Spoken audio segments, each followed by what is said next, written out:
മുഖ്യമന്ത്രിയുടെ ഗൺമാനും പിഎയ്ക്കുമെതിരെയുള്ള പരാതി പിൻവലിക്കാത്തതാണ് തനിക്കെതിരെയുള്ള പ്രതികാര നടപടിക്ക് കാരണമെന്ന് യൂത്ത് കോൺഗ്രസ് നേതാവ് ഫർസിൻ മജീദ്. നടപടിയെ നിയമപരമായി നേരിടും. ഫർസിൻ മജീദിന്റെ 1 വർഷത്തെ ശമ്പള വർധന തടഞ്ഞു എന്ന് കാട്ടി മുടന്നൂർ UP സ്കൂൾ മാനേജർ നോട്ടീസ് നൽകിയിരുന്നു. 3 വർഷമായിട്ടും മുഖ്യമന്ത്രിയെ വധിക്കാൻ ശ്രമിച്ച കേസിലെ പ്രതിക്കെതിരെ പോലും കുറ്റപത്രം നൽകാനാകാത്ത വിധം പോലീസ് പരാജയപ്പെട്ടുവെന്നും ഫർസിൻ മജീദ്. ഇത് തികച്ചും പ്രതികാര നടപടിയാണെന്നുള്ളത് ഈ നാടിനകത്തെ മുഴുവൻ ജനാധിപത്യ വിശ്വാസികൾക്കും എന്നെ സംബന്ധിച്ചിടത്തോളം കൃത്യമായി ബോധ്യമുണ്ട്. ഈ പ്രതികാര നടപടിയെ നിയമപരമായിട്ട് നേരിടും. 3 വർഷക്കാലത്തോളമായി ഈ ഒരു കേസുമായി ബന്ധപ്പെട്ട് നിലവിലൊരു ചാർജ് ഷീറ്റ് പോലും കൊടുക്കാൻ വേണ്ടി കേരളത്തിലെ പോലീസ് തയ്യാറായിട്ടില്ല. കേരളത്തിലെ മുഖ്യമന്ത്രിയെ വധിക്കാൻ ശ്രമിച്ചു എന്നുള്ളതാണ് എൻ്റെ പേരിലെ ആദ്യത്തെ ചാർത്തിയിരിക്കുന്ന കുറ്റമെന്ന് പറയുന്നത്. മുഖ്യമന്ത്രിയെ വധിക്കാൻ ശ്രമിച്ചു എന്ന് പറയുന്ന കേസിനകത്തെ പ്രതിയെ, കേരളത്തിലെ ആഭ്യന്തര വകുപ്പ് മന്ത്രി കൂടിയായിരിക്കുന്ന മുഖ്യമന്ത്രിയെ വധിക്കാൻ ശ്രമിച്ച കേസിനകത്ത് പ്രതിയെ പോലും ഒരു ചാർജ് ഷീറ്റ് കൊടുക്കാൻ വേണ്ടി കേരളത്തിലെ പോലീസ് തയ്യാറാവുന്ന കാര്യത്തിൽ പോലീസ് പരാജയപ്പെട്ടിരിക്കുകയാണ് കേരളത്തിലെന്ന് ഞാൻ പറയാതെ തന്നെ മനസ്സിലാക്കാൻ സാധിക്കും. നിതിൻ സേവ്യർ വിവരങ്ങൾ നൽകാൻ അയച്ചിരുന്നുണ്ട്. നിതിൻ, ഫർസിന്റെ പ്രതികരണം എങ്ങനെയാണ്?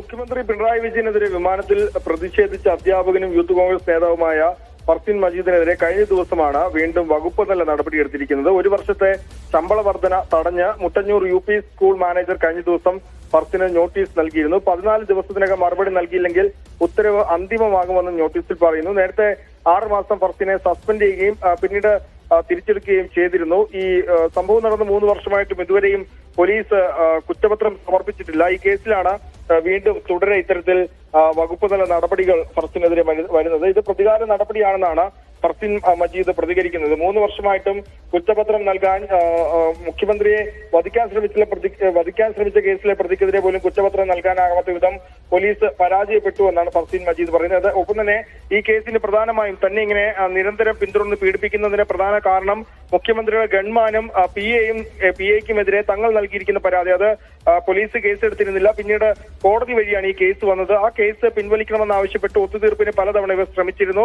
അത് ഒത്തുതീർപ്പിന് വഴങ്ങാത്തതിലാണ് ഇത്തരത്തിൽ തങ്ങൾക്കെതിരെ പിന്തുടർന്ന ഇത്തരത്തിൽ നടപടികൾ എടുക്കുന്നത് അല്ലെങ്കിൽ പീഡിപ്പിക്കുന്നതെന്നാണ് ഫർസിൻ മജീദ് പറഞ്ഞത്. ഏതായാലും നിയമപരമായി തന്നെ ഇതിനെ നേരിടും എന്നതാണ് ഫർസിൻ മജീദ് പറയുന്നത്. നേരത്തെ 2022 ജൂൺ 13-നായിരുന്നു ഈ സംഭവം നടന്നത്. ഇതിൽ പ്രധാനമായും കുറ്റപത്രം സമർപ്പിക്കാത്തത് വധശ്രമമായും വിമാന സുരക്ഷാ ഭീഷണിയായും കേസെടുത്ത് ഈ 2 വകുപ്പുകൾ ഒരു പ്രതിഷേധത്തിൽ ഈ 2 വകുപ്പുകൾ ഇട്ടത് അത് നിലനിൽക്കില്ല എന്ന നിയമവിദഗ്ധർ നൽകിയ ഒരു സൂചനയാണ് ഇത്തരത്തിൽ കുറ്റപത്രം നൽകാത്തതെന്നാണ് നിലവിൽ കരുതപ്പെടുന്നത്. അമൃത.